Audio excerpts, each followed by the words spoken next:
वैष्णवी का 10 साल पुराना राज आखिरकार पूरे परिवार के सामने आ जाता है और इसी एक सच के सामने आते ही उसकी जिंदगी पूरी तरह बदल जाती है।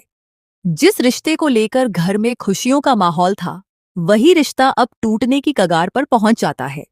किसी ने भी कभी नहीं सोचा था कि वैष्णवी की जिंदगी में ऐसा कोई राज छिपा होगा जो एक दिन उसके पूरे परिवार और होने वाली शादी पर इतना बड़ा असर डाल देगा। आने वाले एपिसोड में देखने को मिलेगा कि जैसे ही यह बात सामने आती है, कर्ण का पूरा परिवार वैष्णवी के खिलाफ खड़ा हो जाता है। हर कोई उसी से सवाल करने लगता है। कर्ण की फैमिली का कहना होता है कि 10 साल पहले जो कुछ भी हुआ, उसकी सबसे बड़ी जिम्मेदार वैष्णवी ही थी। अगर उसने उसी समय सच बता दिया होता तो आज यह दिन देखने की नौबत नहीं आती। परिवार के लोग उस पर आरोप लगाते हैं कि उसने इतना बड़ा सच सबकी नजरों से छिपाया और अब दोबारा इस घर की बहू बनने चली आई। इतना ही नहीं, उसने अपनी नई जिंदगी शुरू करने की भी कोशिश की, लेकिन अपने अतीत के बारे में किसी को कुछ नहीं बताया। वैष्णवी सबकी बातें चुपचाप सुनती रहती है। उसकी आंखों में आंसू साफ दिखाई देते हैं, लेकिन वह खुद को संभालने की कोशिश करती है।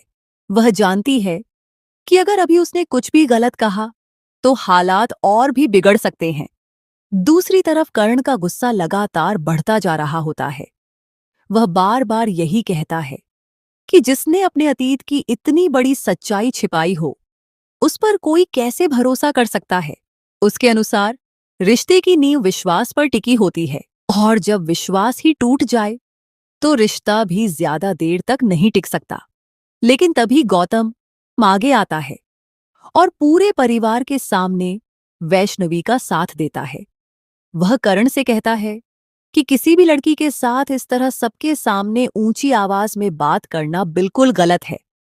वह समझाता है कि बहुएं घर की लक्ष्मी होती हैं और वैष्णवी इस घर की होने वाली बहू है, इसलिए उसके सम्मान का ध्यान रखना सबकी जिम्मेदारी है।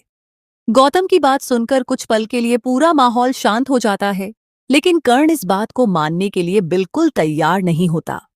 कर्ण गुस्से में कहता है कि इस घर की सारी जिम्मेदारियां वही उठाता है। घर का खर्चा वही चलाता है, किराया भी वही देता है और हर मुश्किल समय में परिवार के साथ खड़ा रहता है, इसलिए उसे अपनी राय रखने का पूरा हक है।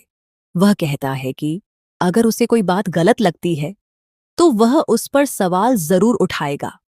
सिर्फ इसलिए कि कोई इस घर की होने वाली बहू है, इसका मतलब यह नहीं कि उससे कोई सवाल नहीं किया जा सकता।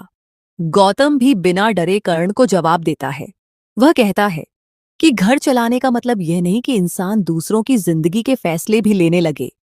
हर व्यक्ति की अपनी इज्जत होती है और किसी को भी किसी का अपमान करने का अधिकार नहीं है। दोनों के बीच बहस इतनी बढ़ जाती है कि पूरे घर का माहौल तनाव से भर जाता है। परिवार के बाकी सदस्य भी समझ नहीं पाते कि आखिर किसका साथ दें। तभी तुलसी बीच में आती है और दोनों को शांत रहने के लिए कहती है। वह समझाने की कोशिश करती है कि इस समय लड़ाई करने से कोई फायदा नहीं होगा। पहले पूरे मामले की सच्चाई जानना जरूरी है। लेकिन कर्ण का गुस्सा बिल्कुल भी शांत नहीं होता। वह गौतम की तरफ देखकर कहता है कि तुम हमेशा वैष्णवी को अपनी होने वाली बहू कहते रहते हो, लेकिन अब यह सपना कभी पूरा नहीं होगा। यह लड़की तुम्हारे घर की बहू कभी नहीं बन पाएगी। कर्ण की यह बात सुनते ही गौतम हैरान रह जाता है।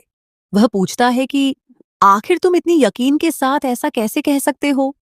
तुम्हें ऐसी कौन सी सच्चाई पता है जो हम सब नहीं जानते?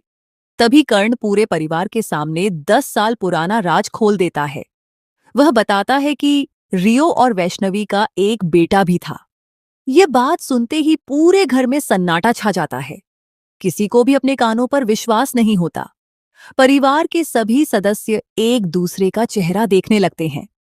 कर्ण आगे कहता है कि अगर वैष्णवी दोबारा शादी करने जा रही है तो उसे अपने अतीत की हर सच्चाई पहले ही बता देनी चाहिए थी।